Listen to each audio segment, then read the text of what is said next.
혹시 이런 적 있으세요?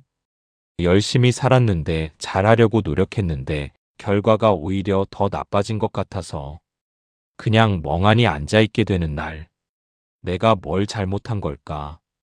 이게 맞는 건가? 하나님은 지금 어디 계신 걸까? 그 질문이 입 밖으로 나오지 못하고 마음속에서 맴돌기만 했던 날 말이에요. 오늘은 그 질문을 가장 먼저, 가장 오래 품었던 한 사람의 이야기를 해보려고 해요. 요셉입니다. 요셉이 어떤 사람인지 아시죠? 아버지의 사랑을 가장 많이 받은 아들. 그러나 그 사랑이 오히려 독이 되어 형들의 손에 구덩이에 던져지고 이집트의 노예로 팔려갑니다. 17살이었어요. 아직 아버지 품이 그리울 나이였죠. 그런데 요셉은 거기서 무너지지 않았어요. 이집트 보디발 장군의 집에서 성실하게 일하고 하나님의 도우심으로 집안의 신임을 얻어가죠. 그러다 또 한 번의 위기가 찾아옵니다. 보디발의 아내가 요셉을 유혹했고 요셉은 거절했어요. 거룩을 선택한 거예요. 결과가 어땠을까요? 감옥이었습니다. 유혹을 이기고 거룩을 선택했는데 돌아온 보상이 감옥이었어요. 여러분, 이 장면에서 무슨 마음이 드세요? 억울하지 않으셨나요? 요셉 대신 억울하지 않으셨어요? 정직하게 살았는데, 바르게 살려고 했는데 결과가 더 나빠질 때, 그때 우리는 하나님께 따지고 싶어집니다. 주님, 왜 감옥인가요? 이게 주님이 말씀하신 형통인가요? 그런데 말이에요. 사실 그 질문은 신앙이 없어서 나오는 게 아니에요. 하나님과 가장 솔직하게 씨름하는 사람의 질문입니다.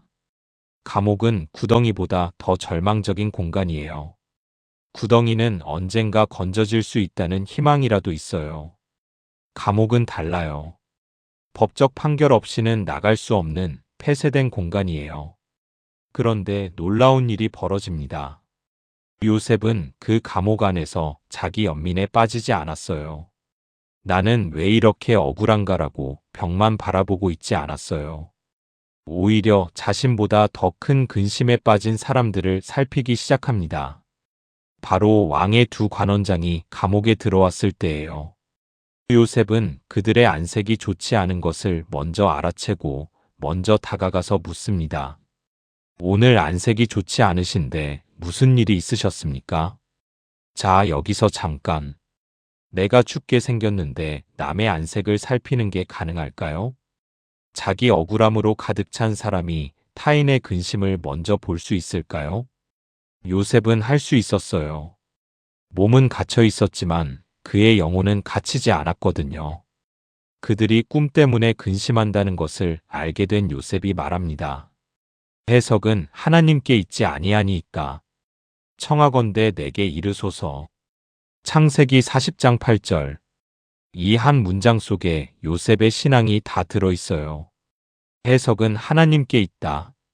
이 고백은 단순히 꿈 해석을 잘한다는 말이 아니에요.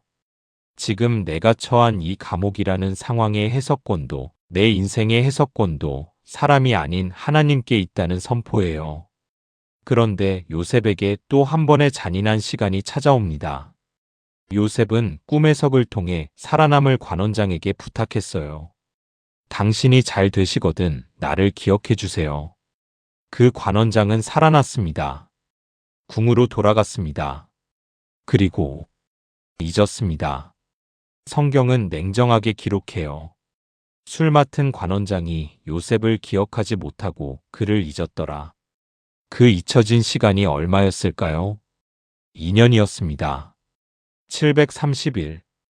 요셉은 매일 아침 기대하고 매일 저녁 실망하면서 잠들었을 거예요. 만 2년 후에 바로가 꿈을 꾼 즉 창세기 41장 1절. 만 2년 후에 이 짧은 구절 속에 요셉의 인내와 눈물이 다 담겨 있어요. 여기서 중요한 게 있어요. 왜 하나님은 즉시 요셉을 꺼내주지 않으셨을까요? 만약 관원장이 돌아가자마자 요셉을 기억했다면 요셉은 그저 억울하게 옥살이한 히브리 청년으로 풀려나 고향으로 돌아갔을 거예요. 그것은 요셉의 계획이었지만 하나님의 계획은 아니었습니다. 하나님은 요셉이 애굽의 총리가 될 수 있는 가장 완벽한 타이밍을 기다리고 계셨어요. 바로 왕이 꿈을 꾸고 온 나라의 지혜자들이 해석하지 못해서 모두가 발을 동동 구르는 바로 그 순간. 그 순간을 위해 하나님은 2년을 기다리셨어요. 우리가 잊혀졌다고 느끼는 그 시간에도 하나님은 역사의 수레바퀴를 돌려 가장 완벽한 무대를 세팅하고 계셨던 거예요. 마침내 감옥문이 열립니다. 요셉이 바로 왕 앞에 섰어요. 온 나라의 지혜자들이 해석하지 못한 꿈을 요셉은 단번에 해석합니다. 7년의 풍년 그리고 7년의 기근. 그 대비책을 구체적으로 제시하는 요셉을 바라보며 바로왕이 신하들에게 묻습니다. 이와 같이 하나님의 영에 감동된 사람을 우리가 어디서 찾을 수 있겠느냐? 그리고 요셉에게 직접 선언합니다. 너는 내 집을 다스리라. 내 백성이 다 내 명령에 복종하리니 내가 너보다 높은 것은 내 왕자뿐이니라. 창세기 41장 39절에서 40절. 요셉의 나이가 몇 살이었는지 아세요? 30살이었어요. 17에 팔려와서 13년 만의 일입니다. 구덩이에서 노예로, 노예에서 죄수로, 그리고 죄수에서 총리로. 한 번이 아닙니다. 두 번도 아닙니다. 세 번의 바닥을 통과한 후에야 찾아온 반전이었어요.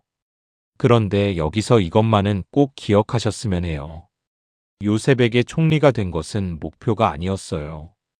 그것은 시작이었습니다. 하나님이 요셉에게 꿈을 주신 진짜 이유는 그가 잘 먹고 잘 살게 하기 위함이 아니었어요. 다가올 7년 기근에서 수많은 생명을 구원하기 위함이었어요. 요셉의 형들도 아버지도 온 땅의 사람들도 그 기근 앞에서 요셉에게 와야만 했어요. 꿈꾸는 자의 최종 종착지는 나의 영광이 아니라 타인의 생명이었습니다. 여러분의 꿈이 지금 어디쯤 와 있습니까? 구덩이입니까? 감옥입니까? 잊혀진 시간입니까? 그 모든 과정은 당신을 망하게 하려는 것이 아니에요. 당신을 생명을 살리는 자로 만들기 위한 하나님의 정교한 조각 과정입니다. 사랑하는 여러분, 고난 중에 남을 살피는 것은 손해가 아니에요. 그것은 하나님의 지혜가 내 안에 흐르고 있다는 증거입니다. 잊혀진 시간이 있어도 괜찮아요. 하나님은 당신을 잊으신 게 아니에요. 더 큰 일을 위해 당신을 예비하고 계신 거예요. 요셉이 바로 앞에서 꿈을 해석할 수 있었던 것은 감옥에서 하나님의 해석권을 붙들었기 때문이에요. 해석은 하나님께 있다는 그 고백이 2년의 침묵을 버티게 한 힘이었습니다. 우리도 그렇게 살아갈 수 있어요. 내 인생의 해석권을 하나님께 드리는 것, 그게 신앙이고, 그게 인내이고, 그게 꿈입니다. 해석은 하나님께 있지 아니하니까. 창세기 40장 8절. 이 한 문장을 마음에 품고 오늘 하루를 걸어가시면 좋겠어요. 아멘.